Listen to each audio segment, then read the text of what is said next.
Hello everyone, मुझे उम्मीद है कि आप सभी अच्छे हैं और आज मैं लेकर आई हूं conic sections class 11th maths. हमेशा की तरह खत्म करेंगे सिर्फ एक वीडियो में और ध्यान रहे इस पूरे वीडियो को देखना है, तब जाके एनसीईआरटी के सारे क्वेश्चंस आप खुद से अटेम्प्ट कर पाओगे। तो क्या पढ़ने वाले हैं हम कोनिक सेक्शंस में, नाम से ही पता चल रहा है कुछ तो कोन से रिलेटेड है। तो बेसिकली यहां हम पढ़ेंगे कुछ ऐसे कर्व्स के बारे में दैट आर ऑब्टेन्ड फ्रॉम कोन। और कोन क्या होता है पढ़ा है हमने जूनियर क्लासेस में। आपका बर्थडे कैप याद करो, that's in the shape of a cone, या फिर पेपर से बना हुआ सिंपल सा ये कोन, राइट। तो अब देखेंगे हम ये कि किस तरह से इस कोन से हम अलग अलग तरह के कोनिक सेक्शंस निकालते हैं। So are we all ready? Let's get started.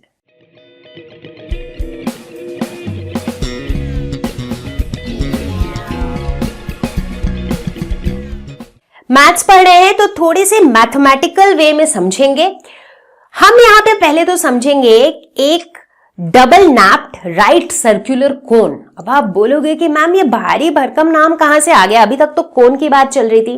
कोन की ही बात चल रही है, बट यहां पर हम जिन शेप्स की बात करने वाले हैं उन्हें जानने के लिए बहुत जरूरी है जानना डबल नैप्ड राइट सर्कुलर कोन ये होता क्या है। ऐसे समझो, मान लो एक आपके पास इस तरह से एक वर्टिकल लाइन खड़ी है, बिल्कुल ऐसे सीधे अडिग खड़ी है, ठीक है। और एक दूसरी लाइन है जो यूं है और ये इस वर्टिकल लाइन से बना रही है एक पर्टिकुलर एंगल, लेट्स से ये बना रही है एंगल अल्फा, ठीक है। अब मान लो अगर ये लाइन जो है ये फ्लेक्सिबल है तो ये जो है यूं रोटेट कर सकता है, ठीक है। लेकिन ये जो बीच वाला लाइन है ये फिक्स्ड है, ठीक है ना। तो अगर मैं इस लाइन को यूं रोटेट कराने लगूं पूरा, अभी मेरा हाथ पूरा तो रोटेट हो नहीं पाएगा, बट आप ऐसे इमेजिन करो ये रोटेट करने लगे और बिल्कुल तेजी से रोटेट करने लगे, तो आपको जो शेप दिखेगा वो कैसा शेप दिखेगा? कुछ ऐसा, राइट।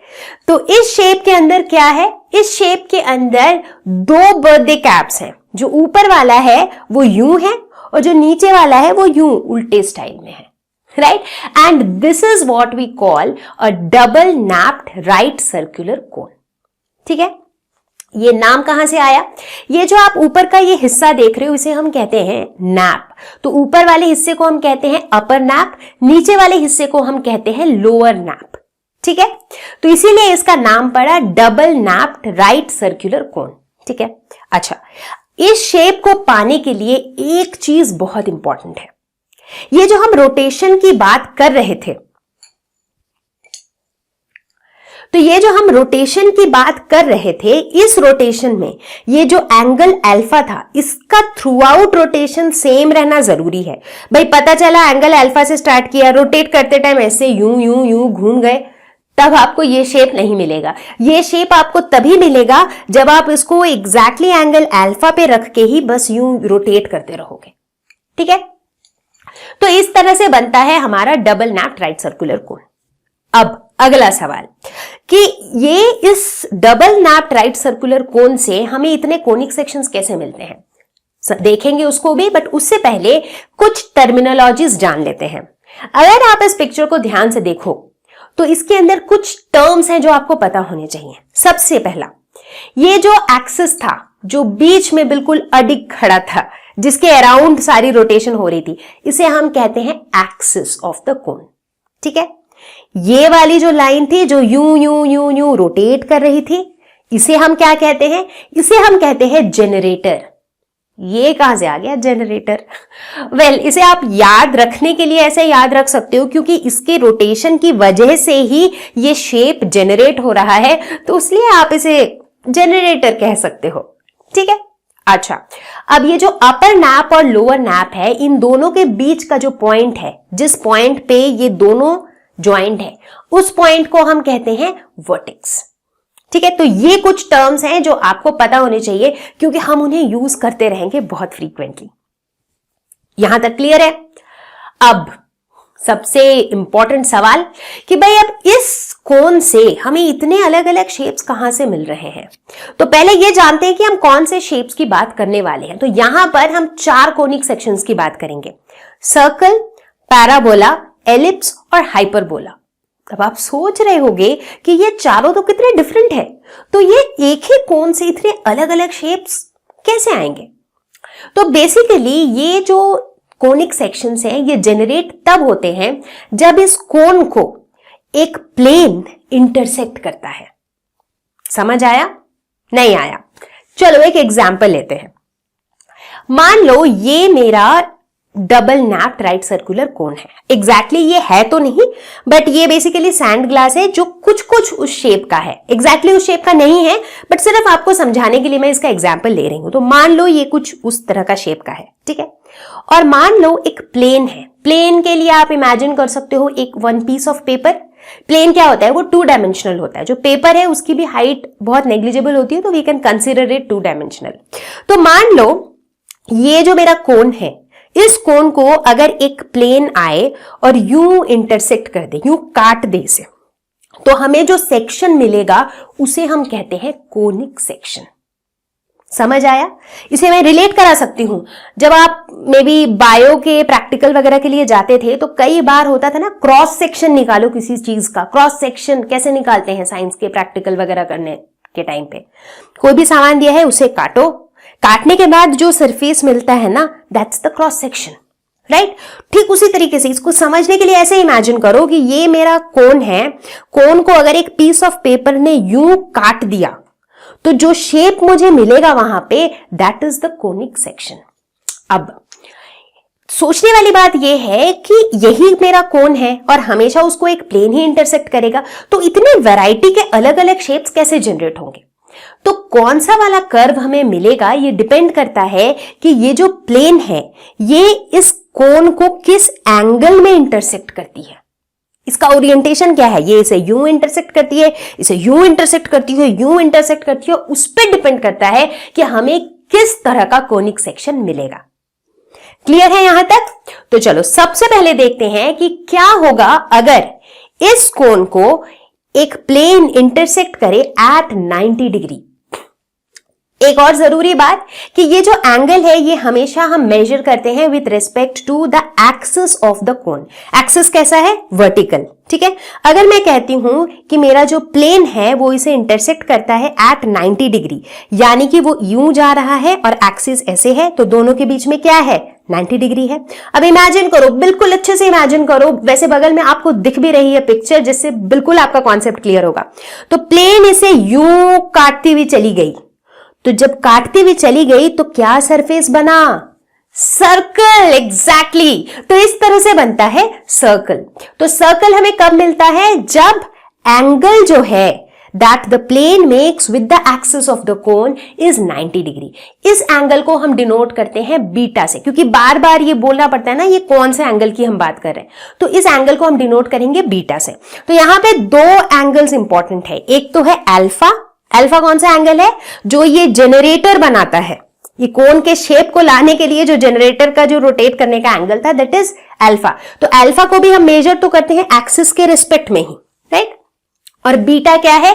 ये जो बाहर वाला जो प्लेन है जो आके इसे इंटरसेक्ट कर देता है, वो प्लेन एक्सिस के साथ जो एंगल बनाता है, दैट इज बीटा। ठीक है। तो पहला केस हमने देख लिया कि भाई जब 90 डिग्री में ये इंटरसेक्ट करता है तो हमें मिलता है सर्कल। अब बात करेंगे दूसरे केस में। मान लेते हैं कि ये तो मेरा कोन है ही, ये इसका एक्सिस कुछ यूं होगा, वर्टिकल एक्सिस। अब जो प्लेन पहले इंटरसेक्ट कर रहा था 90 डिग्री पे, उसने सोचा नहीं 90 डिग्री से कम एंगल बना के इंटरसेक्ट करते हैं, यानी कि ये कुछ यूं इंटरसेक्ट करेगा इसे। अब क्या होगा देखते हैं। मान लो ये है आपका कोन, इसे अगर प्लेन ऑफ पेपर यूं इंटरसेक्ट करेगा, यूं, तो क्या होगा? सर्कल तो नहीं मिलेगा एग्जैक्टली, लेकिन क्या मिलेगा? एक ओवल टाइप का सर्कल मिलेगा, राइट। जब इसे यूं काट जाएंगे हम, वो ओवल टाइप का सर्कल क्या है? उसे हम कहते हैं एलिप्स। यहां पे ध्यान देने वाली बात यह है कि इस टाइम पे जो बीटा है, it should be less than 90 degree, but it should be greater than alpha. क्यों? क्योंकि अल्फा के बराबर जैसे ये हो जाएगा तो फिर एलिप्स नहीं बनेगा, तो क्या बनेगा? तो एक दूसरी शेप बनेगी। ठीक है। तो बेसिकली एलिप्स कब बनेगा? जब बीटा की वैल्यू 90 डिग्री से कम और अल्फा से ज्यादा हो। यह भी क्लियर हो गया। अब देखते हैं तीसरा केस। ठीक है, कि बीटा की वैल्यू अगर अल्फा के बराबर हो, यानी कि ये जो जेनरेटर जो एंगल बना रहा है उस जेनरेटर के पैरेलल में ही अगर हमारा प्लेन जो है इसे इंटरसेक्ट करे, तब क्या होगा, देखो तब क्या होगा, यू इंटरसेक्ट करेगा, राइट। तो बेसिकली ये क्या करेगा, ये यूं चला जाएगा, ये नीचे का जो सिर्फ एक तरफ का हिस्सा है उसको यूं कट कर जाएगा और वहां पे हमें कैसा शेप मिलेगा, वहां हमें मिलेगा एक पैराबोला। बिल्कुल, पैराबोला से याद आया, क्या हमने पैराबोला कहीं पढ़ रखा है? बिल्कुल पढ़ रखा है। जब हम फिजिक्स पढ़ते हैं, फिजिक्स के अंदर प्रोजेक्टाइल मोशन की बात करते हैं, वहां हम बात करते हैं पैराबोला की। कोई भी एक बॉल है, उसको मैंने थ्रो किया, क्या होता है, based on the initial velocity वो बॉल एक हाइट तक जाती है, उसके बाद वो एक डिस्टेंस पे जाके गिर जाती है। तो ये जो कर्व है दैट इज पैराबोला, एग्जैक्टली, ठीक है। तो यानी कि पैराबोला यहां पर हमें कब मिलेगा, जब बीटा की वैल्यू अल्फा के बराबर होगी। ये भी क्लियर हो गया। अब चौथा केस, मान लो कि जो बीटा की वैल्यू है वो अल्फा से भी कम हो गई। अब क्या होगा, देखो फिर से ध्यान से, ये है मेरा कोण। अब जो बीटा की वैल्यू है ना, वो जो ये एंगल बना रही थी अल्फा, उससे भी कम हो गई, मतलब कि वो कुछ यूं कट करेगी। अब जब कट करेगी तो कुछ अलग होगा। अभी तक जो तीनों सिनेरियोज थे उसमें हम क्या देख रहे थे कि अगर इधर से प्लेन आ रही थी ना, तो वो सिर्फ एक ही नैप को इंपैक्ट कर रही थी, राइट। जैसे सर्कल बन रहा था तो इसको यूं कट कर दिया, तो ऊपर वाला जो नैप है ना दैट वाज अनअफेक्टेड, सिर्फ नीचे वाला नैप को इसने कट कर दिया। जब एलिप्स बना तब भी ऐसे ही था, जब पैराबोला बना तब भी ऐसे ही था। बट अब हम देख रहे हैं कि ये दोनों को ही इंपैक्ट कर रहा है, मतलब जैसे ही ये अल्फा से कम हो जा रहा है एंगल, तो जो मेरा प्लेन है वो उसे यूं कट कर रहा है, तो ऊपर भी कट हो रहा है, नीचे भी कट हो रहा है। तो बेसिकली अगर आप इसे देखो ध्यान से तो कुछ ऐसा लगता है जैसे कि दो पैराबोला बन गए, ऊपर भी एक पैराबोला, नीचे भी एक पैराबोला। हालांकि यहां पे ये कॉम्बिनेशन ऑफ टू पैराबोला नहीं है, this is completely a different curve जिसे हम कहते हैं हाइपरबोला। थोड़ा सा पैराबोला जैसा दिखता है इसलिए शायद नाम भी थोड़ा बोला बोला सिमिलर है, बट दिस इज हाइपरबोला, ठीक है।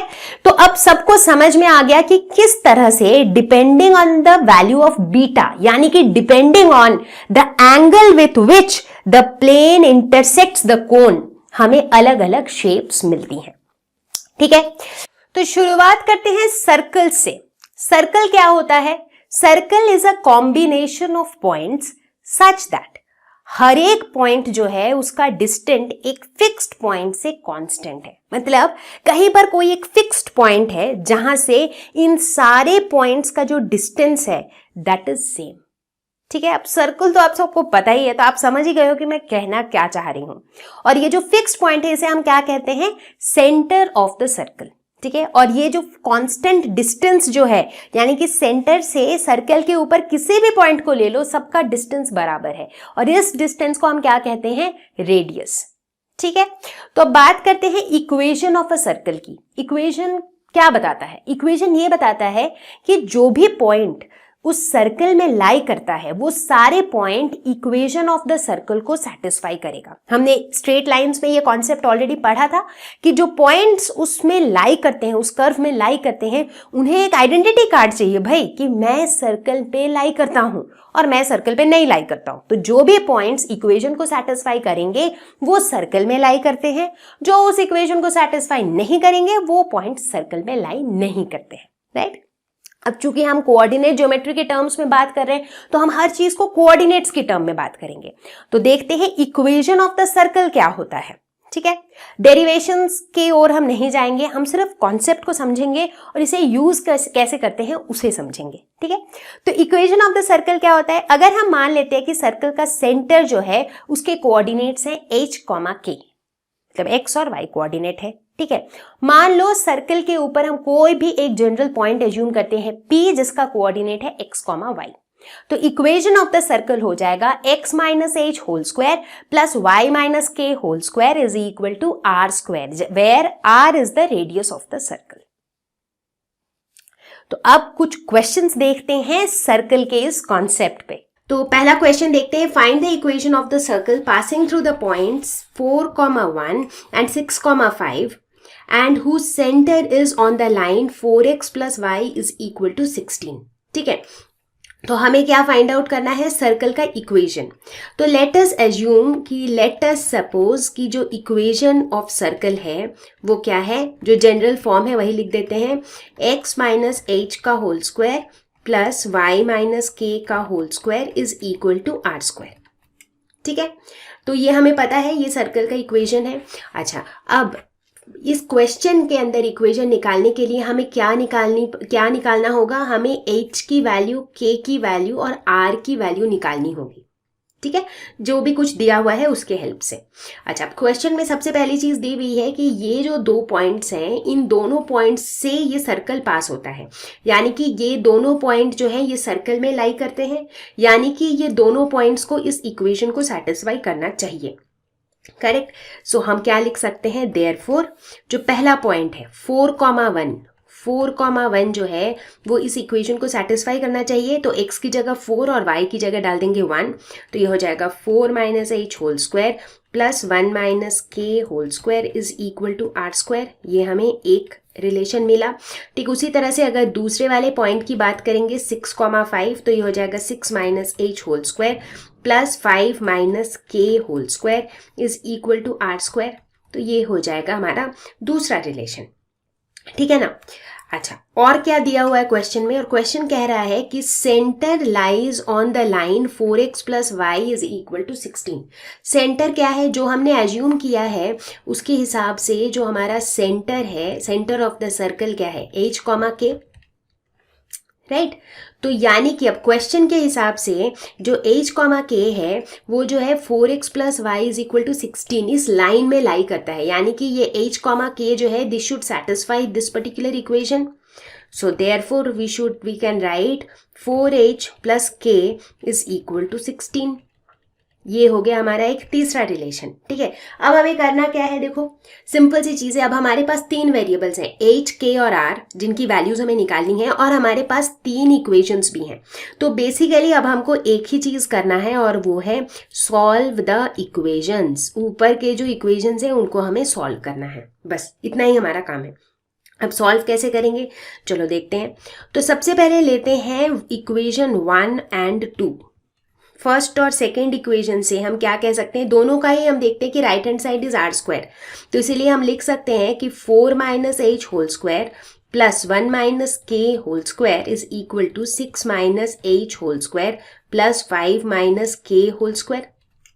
राइट, ऐसा लिखने से क्या हुआ, देखो 2 फायदा हुआ। एक तो ये फायदा हुआ कि जो r है ना, ये r हमारा अभी के लिए गायब हो गया। ठीक है, तो अब क्या होगा हमारे पास, अब एक इस जो भी अभी हमने लिखा है इससे हमें एक इक्वेशन मिल जाएगा और एक हमारे पास इक्वेशन 3 है। सो 2 इक्वेशन है, इन दोनों को सॉल्व करेंगे तो h और k की वैल्यू मिल जाएगी।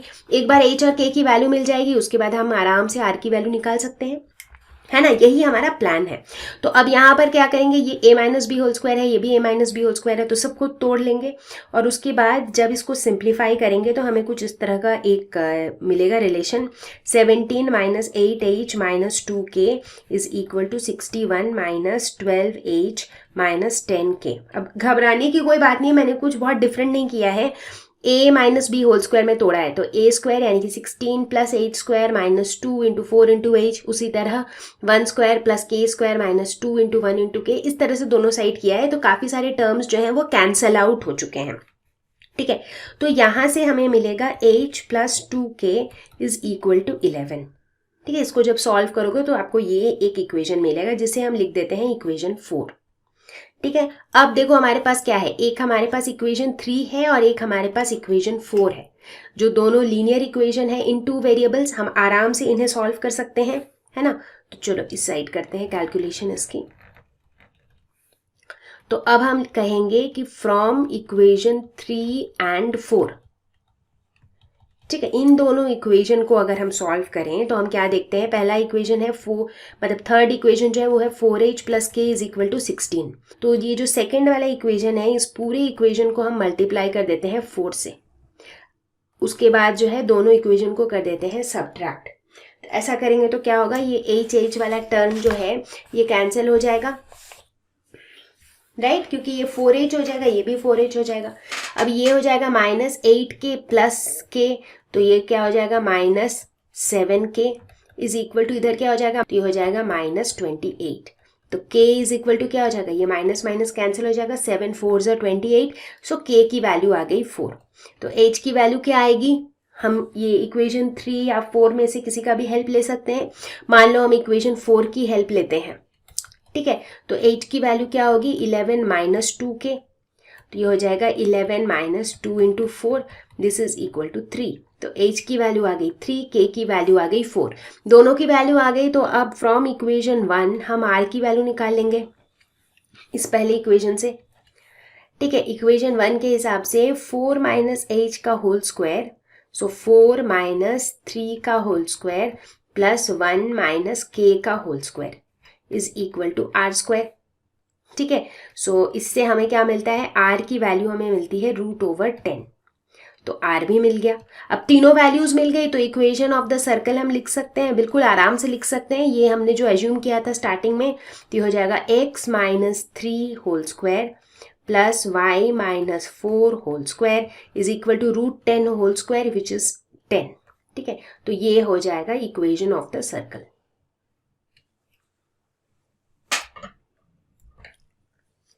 अब देखते हैं अगला क्वेश्चन। ये क्वेश्चन कहता है find the equation of the circle passing through 0 0 and making intercepts a and b on the coordinate axis, ठीक है। पहले तो क्वेश्चन को समझना होगा कि एक ऐसा सर्कल है जो 0 0 से पास हो रहा है, लेट्स से दिस इज 0 0, ठीक है, और जो a और b इंटरसेप्ट बना रहा है ऑन द कोऑर्डिनेट एक्सिस, यानी कि मान लो ये x एक्सिस है, ये y एक्सिस है, तो जिन पॉइंट्स पे ये इन दोनों एक्सिस को कट कर रहा है वहां पे इंटरसेप्ट्स कितने हैं, a और b। तो यानी कि ये x एक्सिस का जो इंटरसेप्ट है ये क्या हो जाएगा, इस पॉइंट का कोऑर्डिनेट क्या हो जाएगा a, 0, क्योंकि इसका जो y कोऑर्डिनेट है दैट इज 0।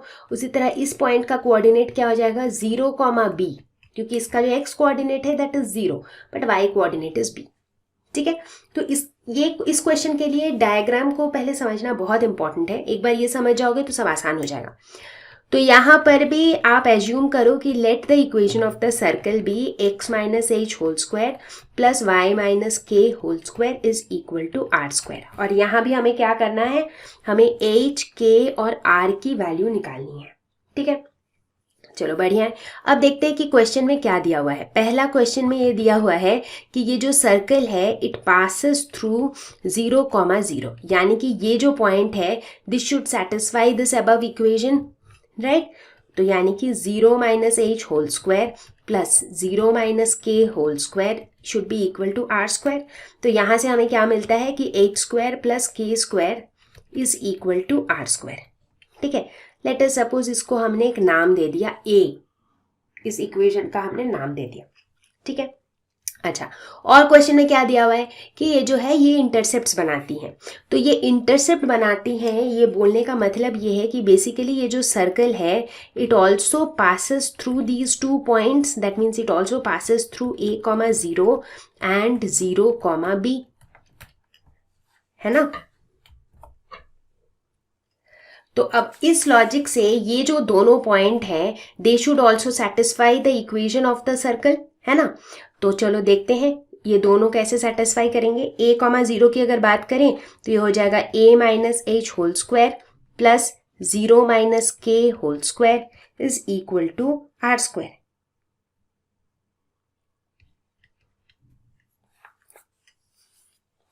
ठीक है। तो इसे हम क्या लिख सकते हैं, इसे हम लिख सकते हैं a - h whole square plus k square is equal to r square, ठीक है। अच्छा, अब देखो हमने यहाँ पर क्या देखा था। अच्छा चलो पहले इसका भी लिख लेते हैं। ठीक इसी तरह से 0, b जो है ये भी सेटिस्फाई करेगा इसे। तो इसे हम क्या लिख सकते हैं, इसे हम लिख सकते हैं 0 - h whole square plus b - k whole square is equal to r square. और इसे हम फर्दर लिख सकते हैं h square plus b - k whole square is equal to r square, ठीक है। अब इसको फर्दर कैसे सॉल्व करेंगे, देखो अब इक्वेशन ए का हेल्प लेंगे। अब इक्वेशन ए से हमें क्या पता है कि r square is equal to h square plus k square, तो यहाँ पर हम आर स्क्वायर के बदले में h square plus k square डाल देंगे। ठीक है, तो क्या हो जाएगा, ये हो जाएगा a minus h whole square plus k square is equal to h square plus k square. अब यहाँ पे के स्क्वायर कैंसिल हो जाएगा। उसी तरह इस तरफ क्या हो जाएगा, h square plus b minus k whole square is equal to h square plus k square, और यहाँ पे एच स्क्वायर कैंसिल हो जाएगा। ठीक है, तो हमारे पास बचेगा क्या, अब देखो इसको हम और फर्दर कैलकुलेट करेंगे। A minus h whole square, इसको हम लिख सकते हैं a square plus b square minus 2ab वाले फॉर्म में, और इधर एच स्क्वायर है तो ये एच स्क्वायर और ये एच स्क्वायर फिर से कैंसिल हो जाएगा।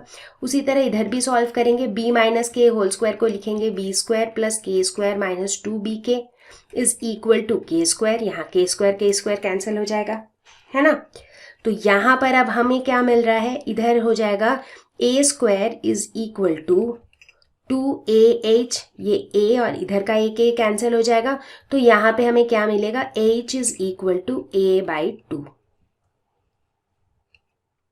ठीक है, उसी तरह इधर भी करेंगे तो ये हो जाएगा b square is equal to 2bk, तो ये b और एक b इधर का कैंसिल हो जाएगा, तो हम कह सकते हैं कि k is equal to b/2।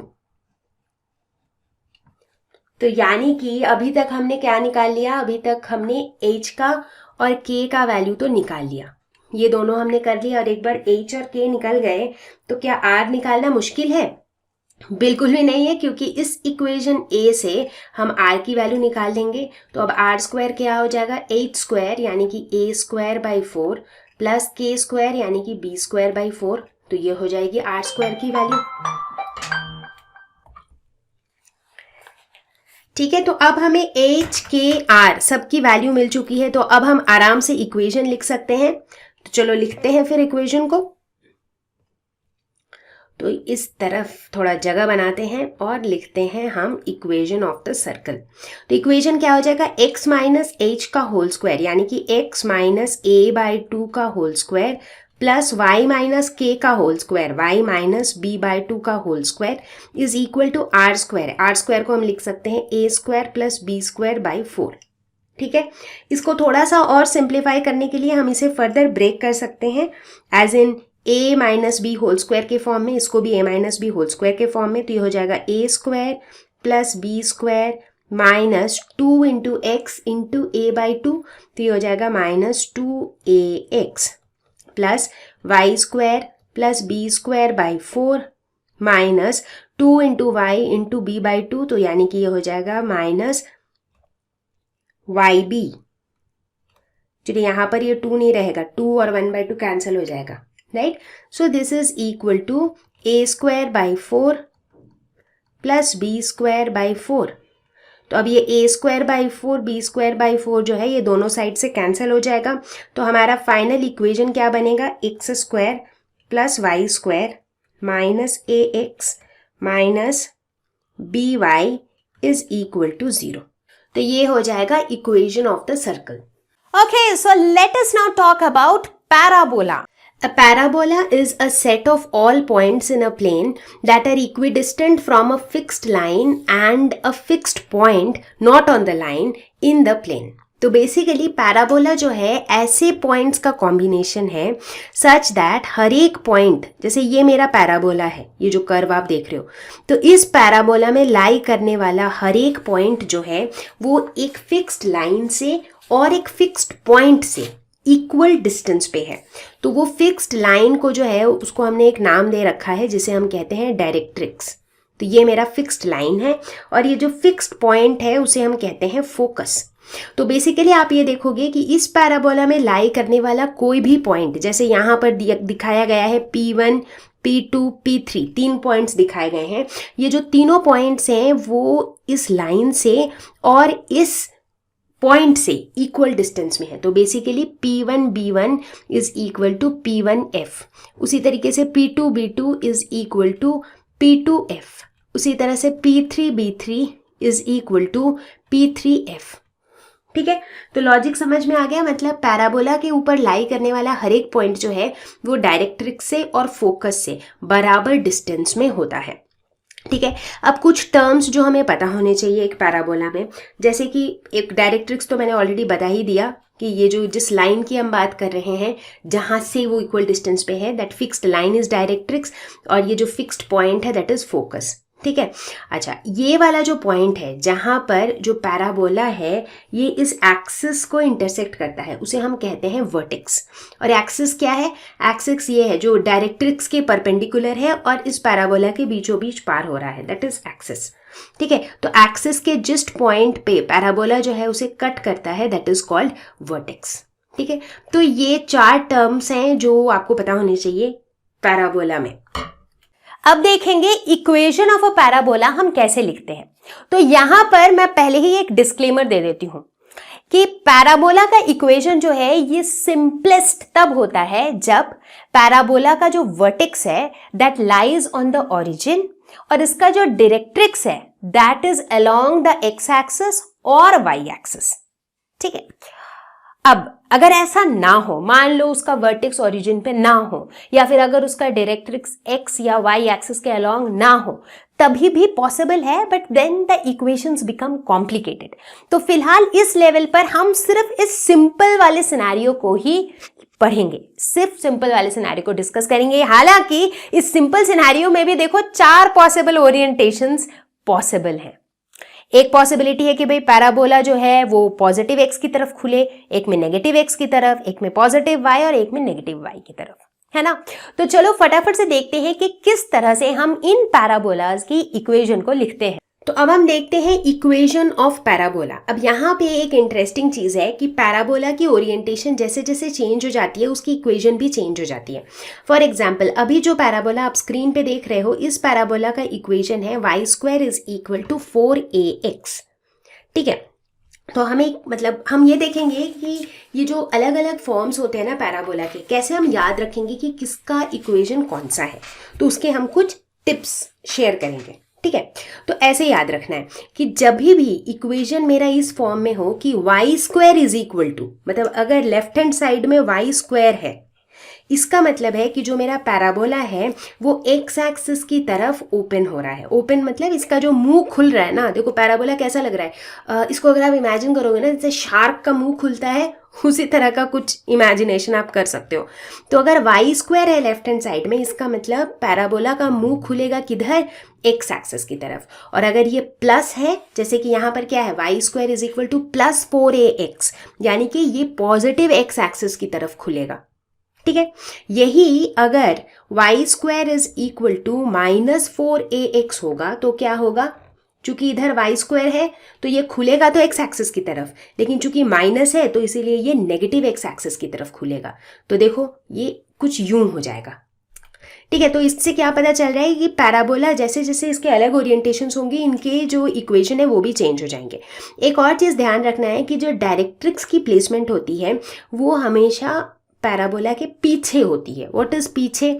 सो चूंकि हम ऐसे बात कर रहे हैं ना कि लेट अस सपोज कि ये एक शार्क का मुंह है, तो मुंह अगर एक्स एक्सिस की तरफ खुल रहा है तो उसके ठीक पीछे रहता है डायरेक्ट्रिक्स। ठीक है। तो इस केस में मेरा जो इक्वेशन ऑफ पैराबोला है that is y² is equal to 4ax, यानी कि पॉजिटिव एक्स एक्सिस की तरफ मुंह खुलेगा। तो डायरेक्ट्रिक्स किधर होगा? इसके पीछे, यानी कि डायरेक्ट्रिक्स हो जाएगा x is equal to -a। बहुत बच्चे कंफ्यूज होते हैं कि भाई जो इक्वेशन है उसमें प्लस 4ax है लेकिन जो डायरेक्ट्रिक्स है दैट इज माइनस है। तो इसको ऐसे ध्यान रखना है, राइट, कि शार्क का जो मुंह खुलेगा उसके पीछे, हमेशा शार्क के पीछे तरफ रहेगा डायरेक्ट्रिक्स। ठीक है। तो इससे क्वेश्चन कैसे पूछे जाते हैं, जैसे आपको एक डायग्राम दिया हुआ होगा और बोला जाएगा कि इस पैराबोला का इक्वेशन लिखो। तो अगर आपको ये वाले टिप्स पता होंगे तो चाहे उसकी ओरिएंटेशन कैसी भी हो, आप उसका इक्वेशन बिल्कुल सही सही लिख लोगे। ठीक है ना। चलो एक और ओरिएंटेशन देखते हैं कि अगर पैराबोला मेरा इस तरफ हो कि भाई मुंह जो है शार्क का वो ऊपर की तरफ खुल रहा है, तो इस केस में क्या होगा? देखो इसमें हो क्या रहा है कि जो इसका मुंह है वो पॉजिटिव वाई एक्सिस की तरफ खुल रहा है, तो इसीलिए यहाँ पर जो है लेफ्ट हैंड साइड में होगा x²। तो अगर लेफ्ट हैंड साइड में x² है यानी कि इसका मुंह खुलेगा किधर? y एक्सिस की तरफ, और चूंकि पॉजिटिव y एक्सिस की तरफ खुल रहा है इसीलिए ये है +4ay। ठीक है। इनफैक्ट अगर आप इस इक्वेशन को और ये पहले वाले इक्वेशन को कंपेयर करो, देखो सिर्फ x और y जो है वो इंटरचेंज हो गया है। क्यों? क्योंकि अगर आप इस इमेज को भी ऐसे इमेजिन करो ना, तो ये बेसिकली इसी इमेज को अगर आप ऐसे घुमा दो 90 डिग्री से, तो देखो आपको यही चीज़ मिल रही है जो पहला केस था, सिर्फ x की जगह y हो गया है, y की जगह x हो गया है, राइट। सो ये दोनों जो है बिल्कुल सिमिलर चीज़ें हैं, खाली x की जगह y है, y की जगह x है, इसीलिए जो हमारा इक्वेशन है उसमें भी वैसा ही हो रहा है। ठीक है, तो इतना आपको डिटेल में मैं सिर्फ बता रही हूँ सो दैट यू नो कि कैसे ये लिंक्ड है।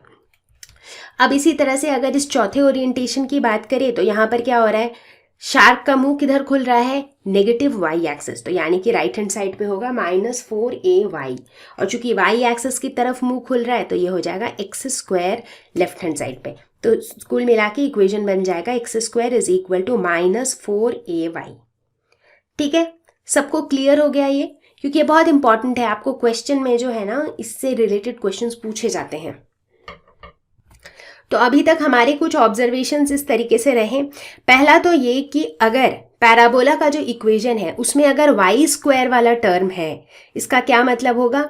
इसका मतलब होगा the axis of symmetry is along x axis. मतलब ये थोड़ा सा मैथमेटिकल वे में लिखा हुआ है, जिसे मैं कह रही थी कि अगर y² है, इसका मतलब जो शार्क का मुंह है वो किधर खुलेगा, वो x एक्सिस की तरफ खुलेगा, राइट। तो यानी कि जो एक्सिस जो बनेगा ना वो क्या बन जाएगा, axis of the symmetry will be x axis.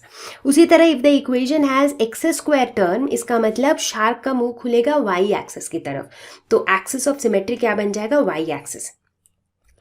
दूसरी इंपॉर्टेंट चीज जो हमने ऑब्जर्व की वो था when the axis of symmetry is along x axis the parabola opens to the right if the coefficient of x is positive and it opens to the left if coefficient of x is negative. ठीक है, इसको इतना mathematically याद रखने की जरूरत नहीं है। जैसा मैंने बताया कि भाई ये जो शार्क का जो मुंह है अगर वो पॉजिटिव x एक्सिस की तरफ खुल रहा है तो इक्वेशन में जो है 4ax का जो कोफिशिएंट है that is going to be positive, और वहीं अगर वो नेगेटिव x एक्सिस की तरफ खुल रहा है तो वो हो जाएगा -4ax।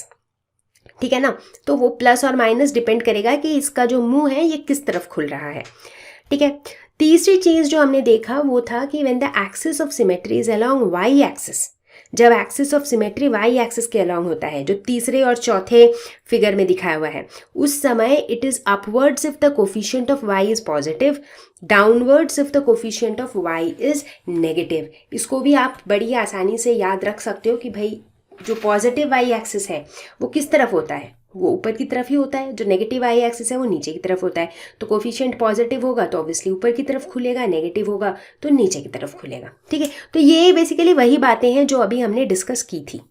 अब हम बात करेंगे एक नए टर्म की जो कि है लेटस रेक्टम। ये कौन सी चीज है? तो लेटस रेक्टम बेसिकली एक लैटिन वर्ड है जिसका मतलब होता है, लेटस मतलब होता है साइड और रेक्टम मतलब होता है स्ट्रेट।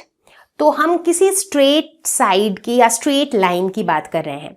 तो एक्चुअली लेटस रेक्टम एक ऐसा लाइन सेगमेंट है जो एक्सिस के परपेंडिकुलर है, यानी कि पैराबोला का जो एक्सिस है उसके परपेंडिकुलर है।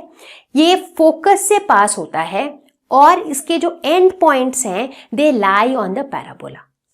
ठीक है, थोड़ा कॉम्प्लिकेटेड लग रहा होगा बट देखो ये पॉइंट बाय पॉइंट में जो भी बता रही हूं ना इसको समझो और उसके बाद आप इस डायग्राम से रिलेट करो, देखो बड़ा आसान लगेगा। तो लेटस रेक्टम कुछ ऐसी चीज नहीं है जो हम सिर्फ पैराबोला के लिए बात करेंगे, आगे चल के हम एलिप्स के लेटस रेक्टम की भी बात करेंगे, हाइपरबोला के लेटस रेक्टम की भी बात करेंगे। But in all of these cases latus rectum जो है इसके लिए 3 चीजें हमेशा सेटिस्फाई होनी चाहिए। पहला, ये फोकस से पास होता है, दूसरा ये एक्सिस के परपेंडिकुलर होता है, और तीसरा इसके जो एंड पॉइंट्स हैं they lie on the parabola. ठीक है, तो ऐसे लाइन सेगमेंट को हम कहते हैं लेटस रेक्टम। अब सवाल ये उठता है कि इस लेटस रेक्टम के लेंथ को अगर हमें निकालना हो तो हम कैसे निकालेंगे? पैराबोला के केस में length of the latus rectum is given by 4 × a। A क्या है वो तो हम डिस्कस कर ही रहे हैं इतनी देर से कि जो फोकस होता है, फोकस का कोऑर्डिनेट क्या होता है a,0 या 0,a जो भी। तो बेसिकली जो फोकस का जो डिस्टेंस होता है फ्रॉम द वर्टेक्स और from the origin that is a। तो अगर हमें a की वैल्यू पता है तो हम लेटस रेक्टम निकाल सकते हैं 4 टाइम्स ऑफ a। ट्राई करते हैं ये question number 1, find the equation of the parabola that satisfies the given condition, focus 0,-3, directrix y is equal to 3। ठीक है, बढ़िया है। सबसे पहले क्या करेंगे, सबसे पहले तो ना ये एक्स वाई एक्सिस बना लेते हैं। ठीक है, ये x हो गया, ये y हो गया, ये मेरा ओरिजिन हो गया। बढ़िया है। क्वेश्चन क्या कह रहा है कि डायरेक्ट्रिक्स कहाँ पे है, y इज इक्वल टू 3, यानी कि पॉजिटिव y एक्सिस की तरफ है। तो यहाँ पर कहीं पे मेरा डायरेक्ट्रिक्स है which is y is equal to 3। ठीक है, डायरेक्ट्रिक्स जो है पैराबोला के कहाँ पे होता है, पैराबोला के पीछे होता है, मतलब जिस तरफ पैराबोला का मुंह खुलता है उसके पीछे साइड होता है। तो अगर डायरेक्ट्रिक्स यहाँ पर है तो इसका मतलब है कि इसके आगे होगा पैराबोला। तो बेसिकली पैराबोला किस टाइप का होना चाहिए, पैराबोला कुछ इस टाइप का होना चाहिए, तभी तो डायरेक्ट्रिक्स ठीक इसके मुंह जिस साइड खुल रहा है उसके पीछे है। राइट, देखो सिर्फ ये देख के ही हमने बता दिया कि ये जो पैराबोला होगा ये कैसा वाला होगा। अच्छा, फोकस दिया हुआ है तो पैराबोला का फोकस क्या होगा, इस यहाँ पे कहीं पे होगा फोकस, और फोकस का जो कोऑर्डिनेट है वो क्या है 0,-3। जाहिर सी बात है चूंकि y एक्सिस पे लाई कर रहा है तो x कोऑर्डिनेट की वैल्यू 0 होगी, और नेगेटिव y एक्सिस की तरफ है तो -3 है। ठीक है, तो ये भी क्लियर है यहाँ तक। अब हमें निकालना क्या है, हमें निकालना है इक्वेशन ऑफ पैराबोला। अब इस डायग्राम को देखते हुए पैराबोला का इक्वेशन क्या होगा, पैराबोला किस तरफ मुंह खोल रहा है, -y एक्सिस की तरफ मुंह खोल रहा है। चूंकि y एक्सिस की तरफ मुंह खोल रहा है तो इसमें x² का टर्म होगा, and x² is equal to क्या हो जाएगा -4ay, क्योंकि ये नेगेटिव y एक्सिस की तरफ मुंह खोल रहा है ना। क्लियर है। अच्छा, a की वैल्यू क्या है, a की वैल्यू हमें निकालनी है। तो यहाँ पर a की वैल्यू क्या दी हुई है, व्हाट इज a, a क्या है, a है ये जो फोकस का जो डिस्टेंस है from origin, that is a। Similar way जो फोकस का डिस्टेंस है ओरिजिन से वही डिस्टेंस है डायरेक्ट्रिक्स का भी, राइट, क्योंकि पैराबोला का तो स्पेशलिटी वही होता है कि पैराबोला के अंदर लाई करने वाला हर एक पॉइंट फोकस से और डायरेक्ट्रिक्स से बराबर डिस्टेंस पे हो, राइट। तो यहाँ पर इस पर्टिकुलर क्वेश्चन में हमें a की वैल्यू क्या दी हुई है, a की वैल्यू दी हुई है 3, क्योंकि अगर हम देखें तो ये जो डिस्टेंस है दैट इज 3। ठीक है, तो ये इक्वेशन क्या हो जाएगा, x² is equal to -4 × 3 × y, that is x² is equal to -12y। ठीक है, क्लियर हो गया सबको। So this is how we write equation of parabola. तो देखते हैं question number 2, find the coordinates of the focus axis of the parabola, equation of the directrix and the length of the latest rectum, x² is equal to -9y। ठीक है, तो देखो कोई भी conic section के अंदर ना क्वेश्चंस 2 पैटर्न के जनरली आते हैं। एक तो वो जिसमें आपको कुछ कुछ दिया रहेगा और बोला जाएगा कि भाई इक्वेशन निकालो, इसकी इक्वेशन ऑफ पैराबोला निकालो, इक्वेशन ऑफ सर्कल निकालो। एक दूसरे पैटर्न का क्वेश्चन होता है जिसमें इक्वेशन दिया हुआ रहेगा, जैसे कि इस क्वेश्चन में इक्वेशन ऑफ पैराबोला दिया हुआ है और इसे देखते हुए हमें बताना है कि फोकस का कोऑर्डिनेट क्या होगा, डायरेक्ट्रिक्स का इक्वेशन क्या होगा, लेटेस्ट रेक्टम का लेंथ क्या होगा, वगैरह वगैरह। ठीक है, तो सबसे पहले हमें क्या काम करना है इस तरह के क्वेश्चन के लिए, सबसे पहले जो गिवन इक्वेशन है उसे कंपेयर करना है जनरल फॉर्म के साथ। तो ये किस पैटर्न में है equation, x² is equal to -4ay वाले फॉर्म में है। ठीक है ना। अच्छा, तो x² -4ay वाला जब फॉर्म होता है तो कैसा होता है अपना पैराबोला, x² का टर्म है, यानी कि जो पैराबोला का जो मुंह है वो किधर खुलेगा, y एक्सिस की तरफ। चूंकि -4ay है तो मतलब नेगेटिव y एक्सिस की तरफ इसका मुंह खुलेगा। तो पैराबोला कुछ इस पैटर्न का होगा, है ना। तो पैराबोला यहाँ रहेगा तो डायरेक्ट्रिक्स किधर रहेगा, पैराबोला के पीछे। तो डायरेक्ट्रिक्स का जो इक्वेशन होगा वो y is equal to a हो जाएगा, एज्यूमिंग कि ये वाला डिस्टेंस a है। तो फोकस क्या हो जाएगा, फोकस भी a डिस्टेंस पे ही रहेगा। तो फोकस का जो कोऑर्डिनेट्स होगा वो क्या होगा 0, -a, क्योंकि ये नेगेटिव y एक्सिस की तरफ लाई करेगा फोकस, है ना। तो ये हमने एक जनरल लिख लिया कि इस तरह का हमारा डायग्राम बनेगा। ठीक है, अब हमें ये वैल्यूज निकालनी है।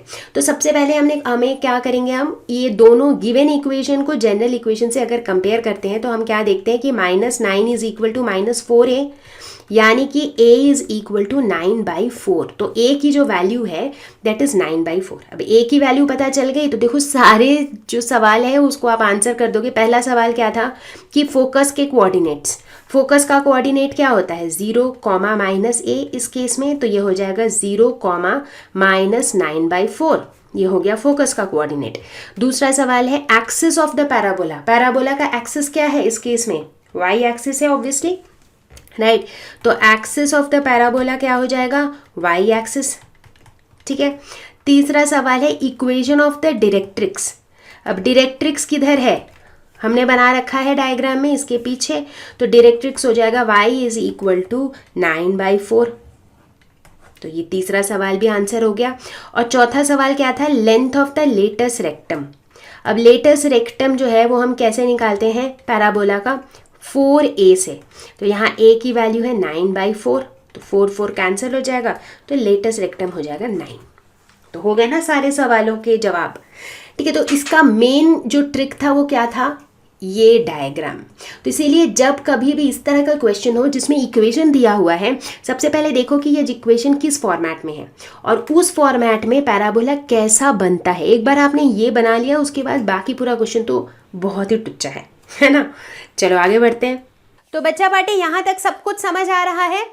चलो बढ़िया है। अब हम बात करने वाले हैं एलिप्स के बारे में। एलिप्स के बारे में हमने पहले कहाँ सुना है? हमने सुना है प्लैनेटरी मोशन में। जब भी हम बात करते थे, बचपन से पढ़ते आ रहे हैं, राइट, कि अर्थ और बाकी सारे प्लैनेट्स जो हैं वो सन के अराउंड मूव करते रहते हैं। उनका किस तरह का ऑर्बिट होता है? उनका होता है एलिप्टिकल ऑर्बिट, याद है? तो वहां पे हमने बात करी थी एलिप्स की। तो आज देखेंगे कि एलिप्स एग्जैक्टली होता क्या है। तो ellipse is a set of points such that the sum of their distances from two fixed point is constant। क्या बोला मैम आपने? कुछ समझ नहीं आया? समझते हैं अच्छे से। जैसे जब हम सर्कल की बात कर रहे थे तो वहां पर हमने एक फिक्स्ड पॉइंट की बात करी थी, वो था सेंटर, ठीक है। जब हमने पैराबोला की बात की वहां पर भी हमने एक फिक्स्ड पॉइंट की बात की थी जो कि था फोकस। अब जब हम एलिप्स की बात कर रहे हैं तो यहां पर हम दो फिक्स्ड पॉइंट की बात कर रहे हैं जिसे हम कहते हैं focus. Basically focus 1, focus 2, F1, F2। तो यहां पर दो फोकस है, ठीक है। तो हम कह रहे हैं कि एलिप्स पे लाई करने वाला कोई भी पॉइंट, उसका जो F1 से डिस्टेंस होगा और उसका जो F2 से डिस्टेंस होगा, इन दोनों का सम इज ऑलवेज कांस्टेंट। किसी भी पॉइंट के लिए उसका इन दोनों फोकस से जो डिस्टेंस है, उन दोनों डिस्टेंस का सम इज अ कांस्टेंट। तो मान लो P जो है कोई एक पॉइंट है ऑन द एलिप्स, F1 और F2 जो है दे आर द फोसाई, ठीक है। तो PF1 plus PF2 is equal to constant. Clear? एक और ध्यान देने वाली बात यह है कि ये जो PF1 प्लस PF2 की जो वैल्यू है, बेसिकली ये जो कांस्टेंट की जो वैल्यू है, this is always greater than the distance between the two foci. अब फोकस का जो प्लूरल है दैट इज फोसाई और foci, however you pronounce it, ठीक है। तो बेसिकली ये कहना चाह रहा है कि PF1 plus PF2 is always greater then F1 F2, ठीक है। तो यहां तक क्लियर है? तो इससे आई थिंक एलिप्स होता क्या है ये क्लियर हो गया है, ठीक है। अब थोड़े से टर्म्स जान लेते हैं एलिप्स के। सबसे पहले तो ये जो दो फिक्स्ड पॉइंट्स हैं इन्हें हम कहते हैं फोसाई, फोकस का प्लूरल बेसिकली, ठीक है। इन दोनों फोकस को ज्वाइन करने वाला जो लाइन सेगमेंट है उसके मिड पॉइंट को हम कहते हैं सेंटर, ठीक है। जो लाइन फोकस के थ्रू पास होती है, दोनों फोकस के थ्रू पास होती है, उसे हम कहते हैं मेजर एक्सिस। और जो लाइन मेजर एक्सिस के परपेंडिकुलर होती है और सेंटर से पास होती है उसे हम कहते हैं माइनर एक्सिस। अब ये मेजर माइनर क्यों? देखो पिक्चर पे साफ साफ दिख रहा है कि जो मेजर एक्सिस है ना वो ज्यादा लंबी है, तो इसीलिए मेजर, और जो माइनर है वो थोड़ी नाटी है तो उसे माइनर। इस तरह से आप याद रख सकते हो, right. So this is major axis, this is minor axis, ठीक है। और मेजर एक्सिस के जो दो एंड पॉइंट्स हैं, बिल्कुल लास्ट वाले पॉइंट्स हैं, उन्हें हम कहते हैं वर्टिसेस। तो ये थी हमारी टर्मिनोलॉजीज। तो एलिप्स के बारे में जानेंगे कुछ और बातें, जैसे कि एलिप्स का ये वाला जो एक्सिस होता है, जो बड़ा वाला एक्सिस होता है, इसे हम कहते हैं मेजर एक्सिस, और length of the major axis is given by 2a। तो आप देख रहे हो अगर हम ओरिजिन से मेजर करना शुरू करें तो ये a है, ये a है, तो basically length of the major axis is 2a, ठीक है। और अगर वहीं हम सेमी मेजर एक्सिस की बात करें, सेमी मेजर मतलब मेजर का आधा, तो सेमी मेजर एक्सिस हो जाएगा a, ठीक है। ठीक उसी तरीके से अगर हम माइनर एक्सिस की बात करें विच इज दिस वन, ये अपना माइनर एक्सिस है, तो माइनर एक्सिस की कितना होता है 2b, तो length of semi minor axis कितना हो जाएगा हाफ ऑफ 2b यानी कि b। डिस्टेंस बिटवीन फोकसाई, यहाँ पर चूंकि दो फोकस हैं तो इन दोनों के बीच का जो डिस्टेंस है यानी कि ये वाला जो डिस्टेंस है that is given bye 2c।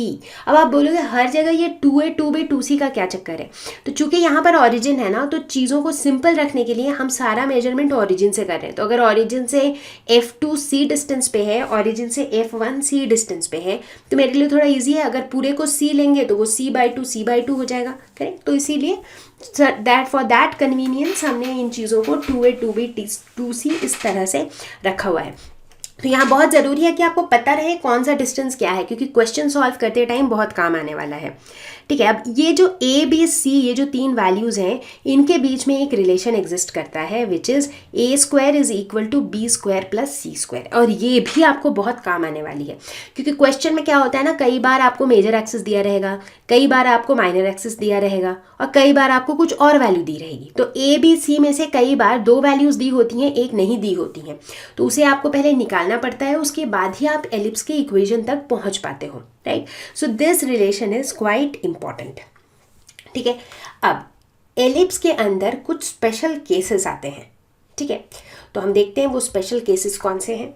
तो सबसे पहले डिस्कस करेंगे पहला स्पेशल केस। तो अब हम बात कर रहे हैं स्पेशल केसेस की।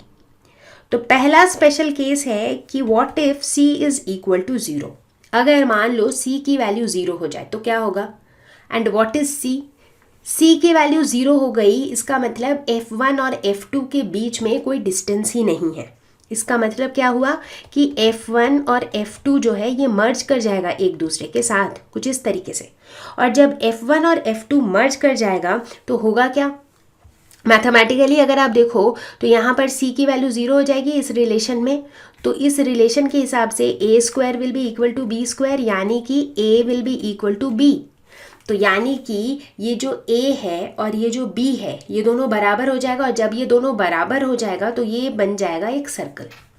तो ये वाले स्पेशल केस में जो एलिप्स है वो एलिप्स क्या बन जाएगा, एलिप्स बन जाएगा, ellipse reduces to a circle, ठीक है। ये था मेरा पहला स्पेशल केस, ठीक है। दूसरा स्पेशल केस है कि व्हाट इफ c की जो वैल्यू है that is equal to a। मान लो जो दोनों फोकस के बीच का जो डिस्टेंस है that is actually equal to the distance of this major axis, यानी कि जो दोनों फोकस है वो बिल्कुल इसके एंड पॉइंट्स पे हैं। तो ऐसे केस में क्या होगा, वेल ऐसे केस में जो है हम कहेंगे कि जो एलिप्स है that gets reduced to a line segment. तो ये एलिप्स जो है ये एक लाइन सेगमेंट बन जाता है that is joining points f1 and f2, ठीक है। तो ये था मेरा दूसरा स्पेशल केस। अब बात करेंगे eccentricity of an ellipse. Eccentricity एक नया टर्म है, ये होता क्या है, ये बेसिकली एक वैल्यू है which is the ratio of the distance of one of the foci from the center to the distance of one of the vertices from the center। तो बेसिकली मान लो ये सेंटर है, ये आपका एक फोकस है, ये आपका वर्टेक्स है, ठीक है, मतलब मैं एक साइड की बात कर रही हूँ। तो ये जो फोकस का जो डिस्टेंस है डिवाइडेड बाय जो वर्टेक्स का डिस्टेंस है उसे हम कहते हैं एसेंट्रिसिटी, और इसे हम डिनोट करते हैं स्मॉल e से। तो E is equal to C by A, क्योंकि हमने क्या देखा है कि फोकस का जो डिस्टेंस है उसे हम C से डिनोट करते हैं और जो वर्टेक्स का डिस्टेंस है उसे हम A से डिनोट करते हैं। एलिप्स के लिए देखा गया है कि एसेंट्रिसिटी की value is always less than 1। क्यों? क्योंकि eccentricity is C by A। अब साफ साफ हमें इस पिक्चर में दिख रहा है कि at any point in time C की वैल्यू हमेशा A की वैल्यू से कम ही होगी, राइट, क्योंकि वर्टिसेस बिल्कुल एंड पॉइंट्स हैं और फोकस जो है वो उससे पहले कहीं पे है, तो ऑब्वियसली C जो है वो हमेशा A से कम होगा। अब चूंकि C हमेशा A से कम होगा तो C बाई A जो है वो हमेशा 1 से कम होगा, इसीलिए eccentricity of an ellipse is always less than 1। अब बात करते हैं standard equations of an ellipse. देखो यहाँ पर भी जो है ना ये वर्ड आ गया है स्टैंडर्ड। स्टैंडर्ड मतलब हम सिर्फ वैसे एलिप्स की बात कर रहे हैं जिनका सेंटर जो है वो ओरिजिन में लाई करेगा और जिनके फोसाई आर ऑन एक्स और वाई एक्सिस, कुछ इस तरीके से, मतलब जो ओरिजिन होगा उस पे लाई करेगा सेंटर ऑफ द एलिप्स। तो सेंटर ऑफ द एलिप्स हमेशा ओरिजिन पे होगा और जो फोसाई है, जो दोनों फोकस हैं, they will lie either on the x axis और ऑन द वाई एक्सिस। अच्छा, अब अगर ऐसा नहीं हुआ तब भी वो एलिप्स ही कहलाएगा, but then that becomes a non standard ellipse. वो हम अभी फिलहाल इस लेवल पे नहीं पढ़ेंगे, ठीक है। तो ये स्टैंडर्ड एलिप्स जो है ये कंपैरेटिवली थोड़ा इजी होता है, तो इसे हम अभी पढ़ रहे हैं, ठीक है। अब यही एलिप्स इस ओरिएंटेशन में भी हो सकता है जहाँ पर जो सेंटर ऑफ द एलिप्स है that is at the origin and ये जो फोसाई है F1 और F2 ये दोनों जो है ये वाई एक्सिस पे लाई कर रहे हैं। ये दोनों ओरिएंटेशंस के बारे में हम पढ़ेंगे। तो इक्वेशन ऑफ द एलिप्स क्या हो जाता है, अगर पहले ओरिएंटेशन की बात करें तो ये हो जाएगा x² by a² plus y² by b² is equal to 1। अच्छा, यहाँ पर a और b क्या है, हम देख रहे हैं कि a जो है that is basically the semi major axis. अब यहाँ पर भी इस एलिप्स का क्या है, ये मेजर एक्सिस है, ये माइनर एक्सिस है, तो ये सेमी मेजर एक्सिस है, ये सेमी माइनर एक्सिस है, राइट। तो x² by a² plus y² by b² is equal to 1।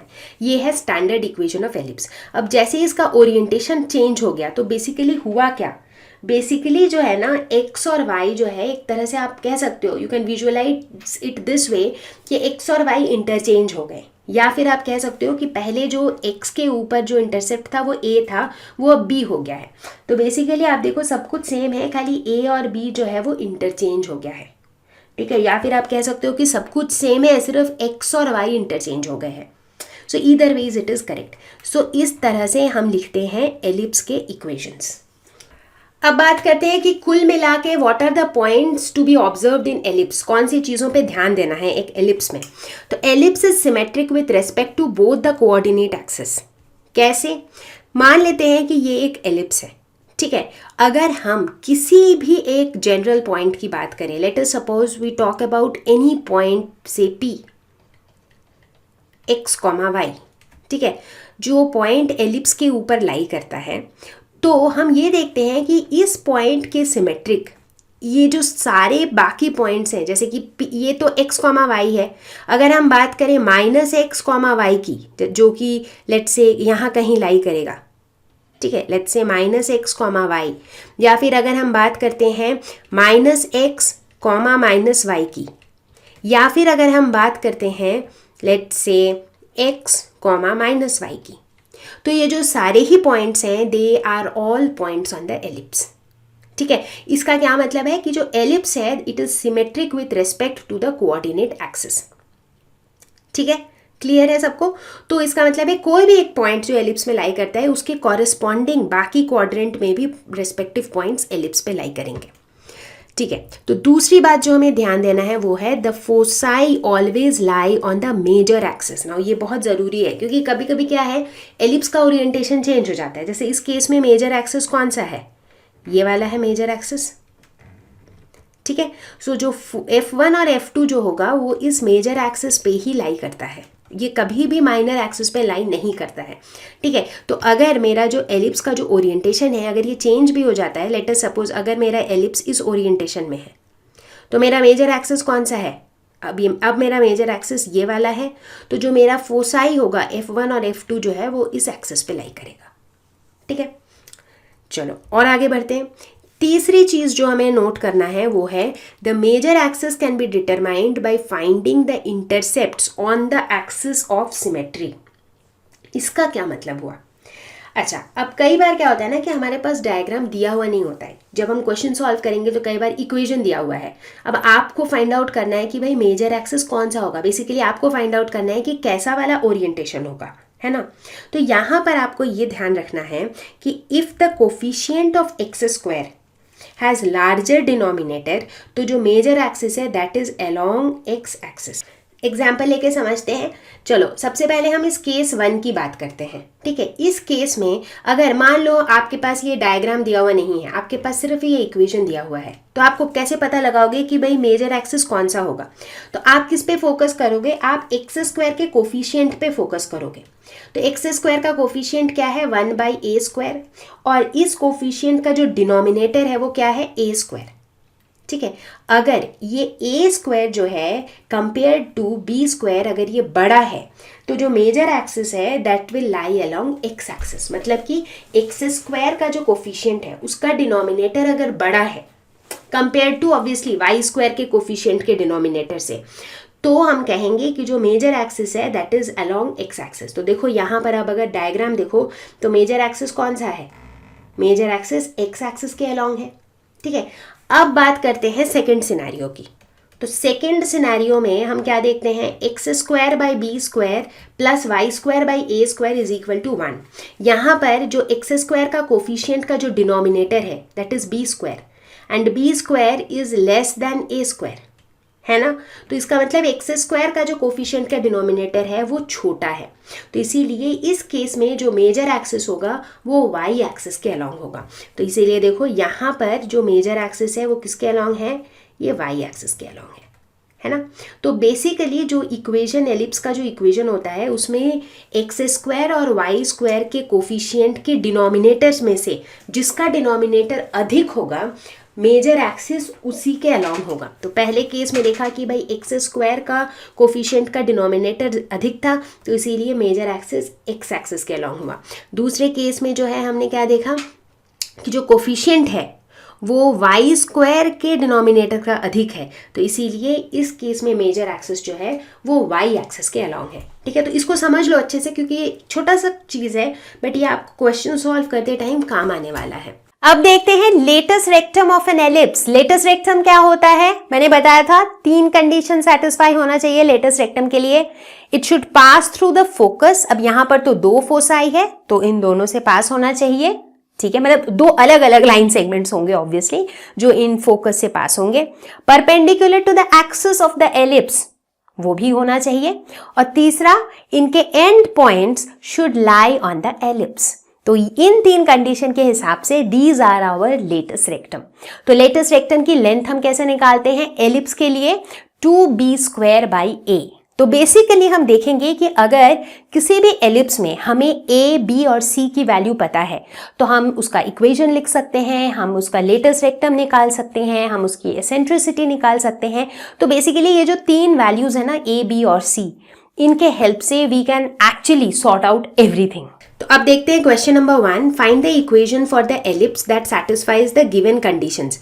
Vertices ±6,0, foci ±4,0। ठीक है, तो सबसे पहले हम क्या करेंगे, हम डायग्राम बनाने की कोशिश करेंगे। That is the most important part. ठीक है, ये क्या कह रहा है कि फोकस कहाँ कहाँ पे है, +4,0 -4,0 यानी कि एक्स एक्सिस के अलॉन्ग है ना। तो जो फोकस है वो हो जाएगा +4,0 और यहाँ पर -4,0।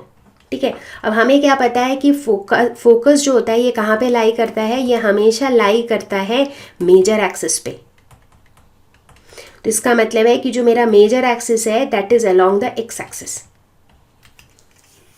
ठीक है, इतना हमें पता लग गया। और क्या पता चला, जो वर्टिसेस है दैट इज +6,0। तो लेट अस सपोज ये 6,0 है और ये -6,0 है and they are the vertices. तो इसका मतलब कि जो एलिप्स बनेगा वो कुछ इस पैटर्न से बनेगा। मैंने एक रफ बनाया है डायग्राम, ठीक है, मतलब बहुत ही खराब बना है ellipse, but I think the concept is getting clear to you. तो ऐसा कुछ बनेगा मेरा एलिप्स। अब मुझे एलिप्स का क्या निकालना है, मुझे एलिप्स का इक्वेशन निकालना है।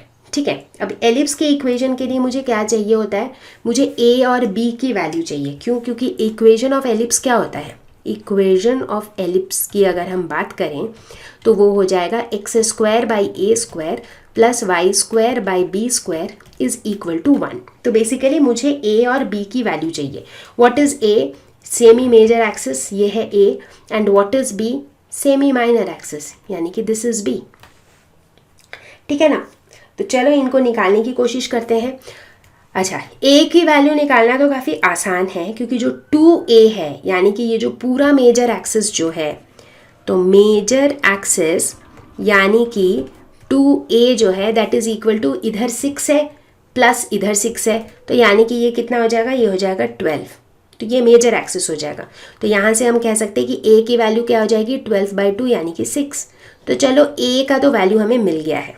अब हमें b की वैल्यू निकालनी है, बट b हमें पता नहीं है, लेकिन ये c की वैल्यू हमें पता है। This is c, right. जो c क्या होता है, जो डिस्टेंस ऑफ द फोकस होता है from origin, right. So this is c।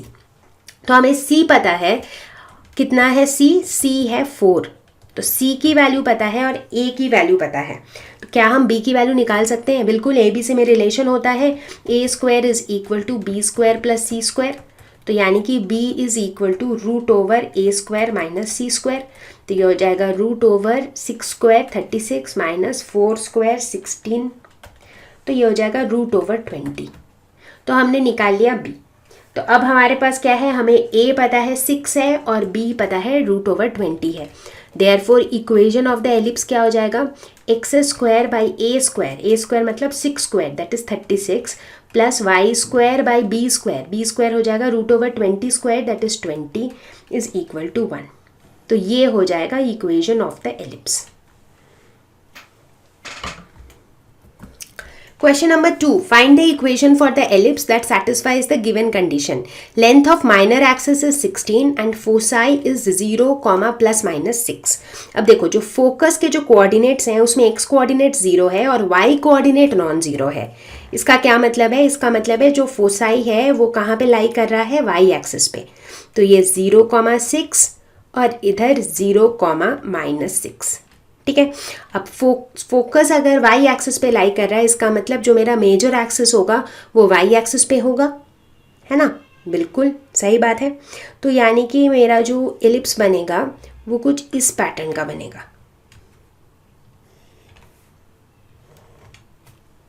ठीक है, ऐसे टाइप का कुछ बनेगा। अच्छा, अब मेरे पास दिया हुआ क्या है, माइनर एक्सिस दिया हुआ है, यानी कि ये जो पूरा एक्सिस है इसकी वैल्यू दी हुई है 16। ठीक है, ये भी ठीक है। अब हमें निकालना क्या है, इक्वेशन ऑफ द एलिप्स। अब यहाँ पर इस डायग्राम को देखते हुए हम कह सकते हैं कि इस एलिप्स का जो इक्वेशन होगा वो किस पैटर्न में होगा। Equation of the ellipse will be equal to x square by b square plus y square by a square is equal to 1। देखो, हमने ए और बी को इंटरचेंज कर दिया। क्यों? क्योंकि जो एलिप्स का ओरिएंटेशन है वो यहाँ पे अलग है। ठीक है, तो मुझे क्या करना है, ए और बी की वैल्यू निकालनी है। ठीक है ना। ए क्या होता है, सेमी मेजर एक्सिस, यानी कि ये वाला डिस्टेंस, और बी क्या है, बी है सेमी माइनर एक्सिस, है ना। तो अब देखो, बी की वैल्यू हम आसानी से निकालेंगे यहाँ पर, क्योंकि अकॉर्डिंग टू क्वेश्चन ये जो 16 है, ये 16 बेसिकली क्या है, 2b है, क्योंकि ये पूरा क्या है, ये पूरा है माइनर एक्सिस। तो 2b इज इक्वल टू 16, तो सेमी माइनर एक्सिस हो जाएगा 16/2 यानी कि 8। तो b की वैल्यू तो निकल गई। ठीक है, अब a की वैल्यू कैसे निकालेंगे? a की वैल्यू डायरेक्टली दी हुई तो नहीं है, बट फोकस दिया हुआ है, तो फोकस का ये जो डिस्टेंस होता है दिस इज c, तो यानी कि c की वैल्यू दी हुई है 6, तो हमें c पता है और b पता है, तो a हम निकाल सकते हैं, a square is equal to b square plus c square. तो हम कह सकते हैं a is equal to root over b square plus c square, तो ये क्या हो जाएगा, रूट ओवर 100 यानी कि 10। तो a की वैल्यू हो जाएगी 10। सो देयरफॉर इक्वेशन क्या हो जाएगा एलिप्स का, x square by b square यानी कि 8 square which is 64 plus y square by a square which is 10 square that is 100 is equal to 1। तो ये हो जाएगा इक्वेशन ऑफ द एलिप्स। तो बच्चों, सब कुछ समझ आ रहा है अभी तक? तो अब हम आ पहुंचे हैं ऑलमोस्ट इस लेसन के आखिरी पड़ाव पे, जहां पर हम बात करने वाले हैं हाइपरबोला के बारे में। बिल्कुल, तो सबसे पहले देखेंगे हाइपरबोला क्या होता है। अभी जब हम हाइपरबोला की बात करेंगे तो आप देखना कि इसका ना थोड़ा सा एलिप्स के साथ कुछ मैच है। क्या मैच है? ऐसे सोचो, जो एलिप्स है वो कुछ यूं दिखता है, राइट, ओवल शेप टाइप का। एलिप्स को ही अगर मान लो कि एलिप्स को बीच में से मैं 2 टुकड़े कर दूं और इनको यूं कर दूं, तो कुछ कुछ ये हाइपरबोला जैसा बन जाता है, नहीं? कुछ कुछ तो बन जाता है, राइट। तो हम देखते हैं कि जब हम डिफाइन करते हैं हाइपरबोला, तो इसकी डेफिनेशन एलिप्स से काफी सिमिलर है, सिर्फ थोड़ी पलट जाती है। क्या होता है? हाइपरबोला के अंदर हम कहते हैं कि it is a set of all points जहां पर the difference of the distances from 2 fixed points is constant. जैसे एलिप्स में हम कहते थे कि the sum of the distance from 2 fixed point is constant, यहां पर हम कहते हैं डिफरेंस इज कांस्टेंट। यानी कि मान लो हाइपरबोला में लाई करने वाला कोई पॉइंट है P, तो P का ये जो 2 फिक्स्ड पॉइंट है, ऑब्वियसली ये दोनों फोसाई हैं, F1 F2 दोनों फोकस है, तो P का जो डिस्टेंस है F2 से, यानी कि PF2 माइनस P का जो डिस्टेंस है F1 से, that is PF1 is constant. तो यहां पर हम कह रहे हैं कि PF2 minus PF1 is constant. और एलिप्स में हम कहते थे कि sum of the distance is constant. ठीक है, तो ये जो है ये हाइपरबोला का डेफिनेशन है। चलो ठीक है, अब देखते हैं हाइपरबोला के टर्म्स। कौन से टर्म्स हमें पता होने चाहिए, तो फटाफट से फोकस करो इस डायग्राम पे। तो यहां पर जो दो हमारे फिक्स्ड पॉइंट्स हैं वो ऑब्वियसली फोसाई हैं, F1 F2 दोनों फोकस हैं। जो इन दोनों फोकस को ज्वाइन करता है उसका मिड पॉइंट क्या है, सेंटर, वही जो एलिप्स में था। ठीक है, एलिप्स में हम बात करते थे मेजर एक्सिस और माइनर एक्सिस की, यहां पे हम बात करेंगे transverse axis and conjugate axis की। तो ट्रांसवर्स एक्सिस वो होता है जो फोसाई से पास होता है, और कॉन्जुगेट एक्सिस ट्रांसवर्स एक्सिस के परपेंडिकुलर होता है, और ये सेंटर से पास होता है। ठीक है, और यहां पे जाने लायक क्या है, और यहां पर जाने लायक है वर्टिसेस। वर्टिसेस क्या होते हैं, ये जो हाइपरबोला है ये एक्सिस को जिन पॉइंट्स पे कट करती है उन पॉइंट्स को हम कहते हैं वर्टिसेस। ठीक है, तो लगभग इतने टर्म्स आपको पता होने चाहिए हाइपरबोला के बारे में। चलो फटाफट से देखते हैं कुछ डिस्टेंसेस इन हाइपरबोला। तो हाइपरबोला में distance between the two foci क्या होता है, 2c।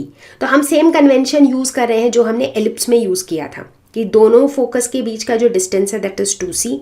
अगर हम बात करते हैं distance between the two vertices, जैसे यहाँ पर ये जो A है और जो B है ये दोनों वर्टिसेस है, तो इनके बीच का जो डिस्टेंस है which is basically the length of the transverse axis, मतलब इस डिस्टेंस को हम length of the transverse axis भी कहते हैं, and that is given by 2a। ठीक है, और उसी तरह से लेंथ ऑफ कॉन्जुगेट एक्सिस की अगर हम बात करें so that is equal to 2b।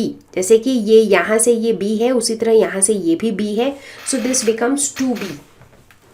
तो ट्रांसवर्स एक्सिस हो जाता है distance between the two vertices, और कॉन्जुगेट एक्सिस क्या है, which is perpendicular to the transverse axis, right. तो कॉन्जुगेट एक्सिस है 2b। अब a, b और c में यहाँ पर भी रिलेशनशिप है, and the relation is a² plus b² is equal to c²। अब यहाँ पे कंफ्यूज नहीं होना है, एलिप्स के अंदर रिलेशन क्या था, a² is equal to b² plus c², right. और यहाँ पे क्या है, हाइपरबोला के केस में a² plus b² is equal to c²। तो इस पर थोड़ा सा ध्यान देना है क्योंकि दोनों फॉर्मूले काफ़ी सिमिलर लगते हैं और बच्चे कंफ्यूज हो जाते हैं। ठीक है, तो ये था हाइपरबोला। इन्हीं के बेसिस पे हम हाइपरबोला रिलेटेड काफी क्वेश्चन सॉल्व कर लेंगे। अब बात करते हैं एसेंट्रिसिटी ऑफ हाइपरबोला। तो एसेंट्रिसिटी का जो कॉन्सेप्ट है, जो डेफिनेशन है, that still remains the same. Eccentricity क्या है, ratio of c is to a, c/a, right.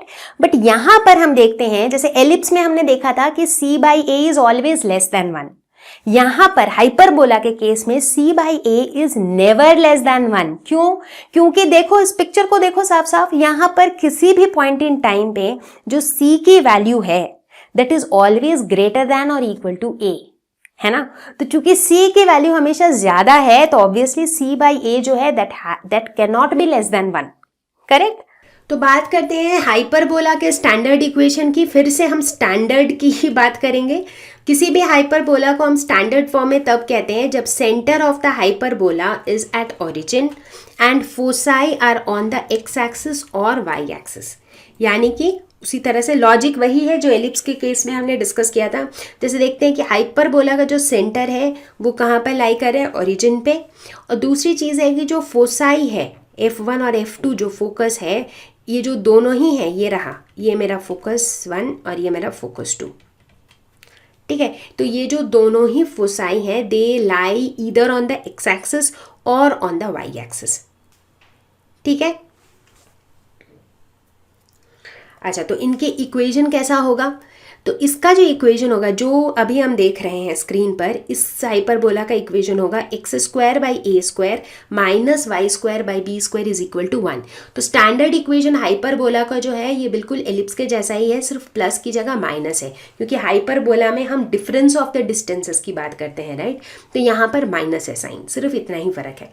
अब उसी तरह से यहाँ पर भी अगर हम ओरिएंटेशन को चेंज कर देते हैं कुछ इस पैटर्न से, तो क्या होगा, यहाँ पर भी x और y की वैल्यूज इंटरचेंज हो जाएंगी। तो ये हो जाएगा y² - a² - x² - b² is equal to 1। ठीक है, तो इस तरीके से लिखते हैं हम हाइपरबोला के इक्वेशंस। अब देखेंगे कि हाइपरबोला की इक्वेशंस के ऊपर किस तरह के क्वेश्चंस फ्रेम होते हैं। कभी भी अगर we come across a hyperbola जहां पर a और b की वैल्यू बराबर हो, तो उस तरह के हाइपरबोला को हम कहते हैं इक्विलैटरल हाइपरबोला। अब हम बात करेंगे latus rectum of a hyperbola. Latus rectum क्या होता है? जो 3 क्राइटेरिया सेटिस्फाई करे। पहला, it should pass through focus, ठीक है। दूसरा, परपेंडिकुलर टू द एक्सिस। कौन सा एक्सिस इस केस में? Transverse axis. तीसरा, end points must lie on the hyperbola. तो इन तीनों क्राइटेरिया के हिसाब से this is your latus rectum. और how do we find the length of the latus rectum? Hyperbola के केस में इसकी लेंथ हम निकालते हैं 2b²/a, यानी कि b और a की वैल्यू अगर आपको पता है तो आप फटाफट से निकाल सकते हो लेटस रेक्टम ऑफ हाइपरबोला। तो अब क्या करें? It's time for questions. So फटाफट से देखते हैं कुछ क्वेश्चंस फ्रॉम हाइपरबोला। देखते हैं question number 1, find the coordinates of the foci and the vertices, the eccentricity and the length of the latus rectum of the hyperbola 5y² - 9x² is equal to 36। तो यहाँ पर हमें hyperbola का equation दिया हुआ है, ठीक है। लेकिन ये सारी वैल्यूज निकालने के लिए बहुत ज़रूरी है कि हम हाइपरबोला के इक्वेशन को उसके स्टैंडर्ड इक्वेशन के फॉर्म में लिखें। जो इसका स्टैंडर्ड फॉर्म होता है वो क्या होता है? वो होता है या तो x²/a² minus y²/b² is equal to 1, या फिर इस फॉर्म में लिखें, या फिर y²/a² minus x²/b² is equal to 1। ये इसके स्टैंडर्ड फॉर्म्स होते हैं, तो हमें इन्हीं फॉर्म्स में इसे लिखना है। तो इसके लिए क्या करना होगा? हमारा सबसे पहला टारगेट होगा कि राइट हैंड साइड पे 1 होना चाहिए। अब राइट हैंड साइड पे 1 करने के लिए हम क्या करेंगे? हम इस पूरे इक्वेशन को 36 से डिवाइड कर देंगे, ठीक है। तो ये क्या हो जाएगा? लेफ्ट हैंड साइड में ये हो जाएगा y² divided by 36/5 minus x² divided by 36/9 is equal to 1, ठीक है। तो ये आ गया, लगभग उसी फॉर्म में आ गया, लगभग क्या ऑलमोस्ट आ ही चुका है। जस्ट दैट कि डिनोमिनेटर को भी हमें a² और b² के फॉर्म में लिखना है। तो इसे हम लिख सकते हैं y² डिवाइडेड बाई 6/√5 का whole square minus x² divided by 6/3 का whole square is equal to 1, ठीक है। अब अगर इसे हम कंपेयर करें तो हम देखते हैं कि ये इस फॉर्मेट में है, y²/a² minus x²/b² is equal to 1, ठीक है। तो ये किस फॉर्म में है? इसको हम कह सकते हैं कि ये इस फॉर्मेट में है, y²/a² minus x²/b² is equal to 1। तो दोनों को अगर हम कंपेयर करें तो हमें क्या मिलेगा?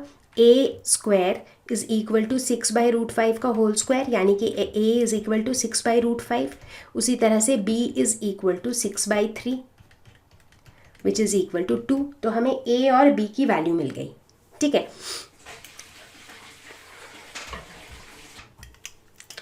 अब अगर हम फटाफट से हाइपरबोला को थोड़ा सा याद करें, जो कि इस तरह का होता है, तो इसके जो फोकस होते हैं f1 और f2, इनका जो हम डिस्टेंस मेजर करते हैं उसे हम किससे डिनोट करते हैं? हम c से डिनोट करते हैं, राइट। तो फोसाई के कोऑर्डिनेट्स बताने के लिए हमें c की वैल्यू पता होनी चाहिए। a b c का रिलेशन क्या होता है? a² plus b² is equal to c²। तो c हो जाएगा √a², यानी कि 6/√5 का होल स्क्वायर प्लस b² यानी कि 4, ठीक है। तो ये क्या हो जाएगा? √56/5। ये c की वैल्यू हो जाएगी। अब c की वैल्यू हो गई, अब हम क्वेश्चंस के आंसर करेंगे। तो पहला क्वेश्चन पूछ रहा है कि फोसाई के कोऑर्डिनेट्स। फोसाई के कोऑर्डिनेट्स क्या हो जाएंगे? 0, अच्छा, अब यहाँ पर हम ये देखते हैं कि फोसाई के कोऑर्डिनेट्स क्या होंगे। ये जानने के लिए ये जानना बहुत ज़रूरी है कि इस पर्टिकुलर केस में हाइपरबोला का ओरिएंटेशन क्या है। क्या ये इस ओरिएंटेशन में है? नहीं है। क्यों? क्योंकि जो इक्वेशन है वो y²/a² माइनस x²/b² वाले फॉर्म में है, और वो ये इक्वेशन कौन सा वाला होता है? वो इस वाले फॉर्मेट का, ठीक है। तो इसीलिए जो मेरे फोकस होंगे f1 और f2 वो भी यहाँ पर y एक्सिस में लाई करेंगे, है ना। तो इसीलिए फोसाई क्या हो जाएगा? 0, x कोऑर्डिनेट 0 हो जाएगा, और y कोऑर्डिनेट क्या हो जाएगा? +- √56/5, ठीक है। तो फोसाई के कोऑर्डिनेट्स मिल गए। अब बात करते हैं सेकेंड चीज़ की, जो पूछ रहा है कोऑर्डिनेट्स ऑफ द वर्टिसेस, ठीक है, यानी कि ये वाला पॉइंट, वर्टिसेस तो ये पॉइंट होता है, ठीक है, और इसे हम कैसे मेजर करते हैं, ए से, तो if this is a, this is also a, तो इनके जो वर्टिसेस के कोऑर्डिनेट्स होते हैं वो क्या हो जाएंगे, वो हो जाएंगे 0, प्लस माइनस ए, राइट, तो 0, प्लस माइनस 6/√5। तीसरी चीज़ जो यहाँ पर पूछी गई है वो है इसेंट्रिसिटी। इसेंट्रिसिटी क्या होता है, c/a। c की वैल्यू क्या है, √56/5 डिवाइडेड बाई a की वैल्यू क्या है, 6/√5। So this is equal to √14/3। ये है इसेंट्रिसिटी की वैल्यू, ठीक है। चौथी चीज़ जो यहाँ पर पूछी जा रही है, चलो चौथी चीज़ को हम यहाँ पे कैलकुलेट कर लेते हैं। चौथी चीज़ पूछी जा रही है लेटस रेक्टम। अब किसी भी हाइपरबोला का लेटस रेक्टम हम कैसे निकालते हैं, 2b² से, ठीक है। सो 2 × b² that is 4 divided by a which is 6/√5, ठीक है।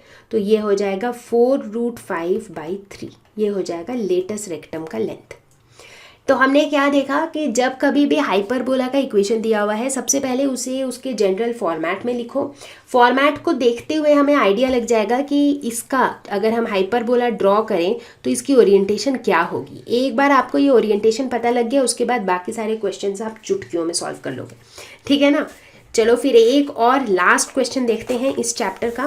Find the equations of the hyperbola satisfying the given conditions. Vertices ±2,0, foci ±3,0। तो सबसे पहले बनाएंगे हम कोऑर्डिनेट एक्सिस, ठीक है। अब देखो वर्टिसेस कहाँ पे है, ±2,0, यानी कि ये एक्स एक्सिस पे है, क्योंकि एक्स कोऑर्डिनेट की वैल्यू नॉन ज़ीरो है और वाई कोऑर्डिनेट की वैल्यू 0 है। तो वर्टिसेस जो है वो +20 और -20 यहाँ पर है, ठीक है। यानी कि हाइपरबोला कुछ इस तरीके से है, ठीक है। जो फोकस है वो क्या है, 3,0 और इधर -3,0, ठीक है। ये मेरा गिवन क्वेश्चन है, मुझे इक्वेशन निकालना है। अब इस हाइपरबोला के फॉर्मेट को देखते हुए हम कह सकते हैं कि x² - y² is equal to 1। ये होगा इसका इक्वेशन, बट मुझे a और b की वैल्यू निकालनी है, ठीक है। तो यहाँ पर हम देखते हैं कि ये जो डिस्टेंस होता है, इस पूरे डिस्टेंस को हम क्या कहते हैं, 2a। तो इसके आधे डिस्टेंस को हम कहेंगे a, तो यहाँ से हम कह सकते हैं कि a इज इक्वल टू 2। चलो a की वैल्यू तो मिल गई, ठीक है। अब इस पूरे डिस्टेंस को, दोनों फोकस के बीच का जो डिस्टेंस है उसे हम क्या कहते हैं, 2c, ठीक है। अच्छा 2c कितना है, तो यहाँ पर 2c अगर ये है तो इसका आधा हो जाएगा c, तो यानी कि c की वैल्यू क्या हो जाएगी, 3। तो अब a पता है और c पता है, तो b की वैल्यू निकाल सकते हैं, a² + b² is equal to c²। तो b क्या हो जाएगा, √c² - a², that is √9 - 4, that is √5, ठीक है। तो इस तरह से हमें b की भी वैल्यू मिल गई और a की भी वैल्यू मिल गई। तो अब यहाँ पर डाल देते हैं, ये हो जाएगा x² - y² - b² is equal to 1, and this will be the equation of hyperbola. तो इस लेसन में हमने अभी तक जो कुछ भी पढ़ा उसका एक जबरदस्त रिकैप। तो this is super duper useful, क्योंकि एक बार लास्ट मिनट रिवीजन के लिए बहुत काम आएगा ये। तो सर्कल, पैराबोला, एलिप्स, हाइपरबोला, सबकी इक्वेशंस सबसे पहले तो नीचे मैंने डायग्राम्स भी दे रखे हैं जस्ट फॉर योर रेफरेंस। उसके बाद है relationship between a, b and c. ये जो है सर्कल और पैराबोला के लिए एप्लीकेबल नहीं है, बट एलिप्स और हाइपरबोला के लिए एप्लीकेबल है। और चूंकि रिलेशन जो है ना वो काफी सिमिलर टाइप के हैं, तो कई बार बच्चे कंफ्यूज हो जाते हैं, सो प्लीज टेक केयर, ठीक है। उसके बाद बात करेंगे एसेंट्रिसिटी की। तो हम देखते हैं एसेंट्रिसिटी की जो वैल्यू है वो इन सारे शेप्स के लिए कितनी अलग अलग है, राइट। तो C और A की वैल्यू जैसे जैसे चेंज हो रही है बेस्ड ऑन द शेप, वैसे वैसे एसेंट्रिसिटी की भी वैल्यू चेंज हो रही है, right. And finally what do we have the latus rectum. कैसे हम लेटस रेक्टम निकालते हैं for parabola, ellipse and hyperbola, ठीक है। तो ये जो है ये सारे फॉर्मूले या फिर ये सारे इक्वेशंस कुछ ऐसी चीजें हैं जो आपके फिंगर टिप्स पे होनी चाहिए ताकि आप फटाफट से क्वेश्चन सॉल्व कर सको। मुझे उम्मीद है कि आपको ये लेसन पसंद आया होगा। तो इसके बाद क्या एक्सपेक्टेशन है आपसे कि आप अपने टेक्स्ट बुक के सारे क्वेश्चंस खुद से अटेम्प्ट करोगे। अगर आप कहीं अटक गए तो हम हैं ना, आप हमसे पूछ सकते हो हमारे टेलीग्राम ग्रुप पर। इनफैक्ट कुछ ही दिनों में हम एक और वीडियो रिलीज करेंगे जिसके अंदर हम एनसीईआरटी के अनसॉल्व्ड एक्सरसाइजेस से कुछ कुछ डिफिकल्ट क्वेश्चंस को चेरी पिक करके उन्हें सॉल्व करेंगे। ठीक है, तो जब तक मैं एक नए वीडियो को लेकर आती हूं तब तक के लिए इस वीडियो को अच्छे से देखो, क्वेश्चंस प्रैक्टिस करो, stay home, stay safe, take care, bye bye.